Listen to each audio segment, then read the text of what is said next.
Significativa tendenza al miglioramento del sistema sanitario del Friuli Venezia Giulia, stando al report dell'anno della Scuola Sant'Anna di Pisa sul sistema salute delle regioni italiane, presentato a Bolzano. Confrontando i dati del 2024 rispetto al 2023, dei 175 indicatori valutati nel territorio regionale risultano in miglioramento un'ottantina, il 47,4%, stabili una quarantina, pari al 24%, e in peggioramento 50, il 28,6%.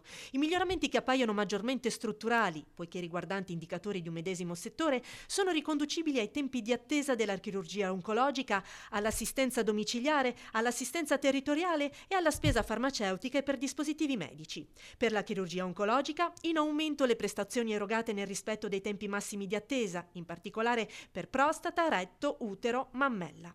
Per il non oncologico però restano da ottimizzare i tempi di attesa per bypass aorto coronarico, protesi d'anca, ernia inguinale e per l'intervento di frattura di femore.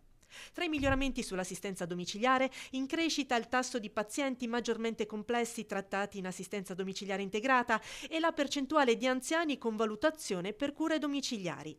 Da migliorare però l'indicatore di accessi domiciliari effettuati di sabato, domenica e nei giorni festivi. In miglioramento anche vari indicatori sull'efficienza prescrittiva farmaceutica, che misura la capacità di prescrivere farmaci meno costosi, e sulla spesa per dispositivi medici. Tre aree risultano invece ancora critiche: l'appropriatezza diagnostica, con ancora troppi esami prescritti rispetto all'effettivo bisogno, gli abbandoni da pronto soccorso che, anche se in lieve calo, posizionano la regione in fascia rossa, l'89% sono relativi a codici minori, e l'indice di performance della degenza media, in ambito chirurgico e medico, con il paziente che risulta ricoverato più a lungo rispetto a quanto rilevato nelle altre regioni del network.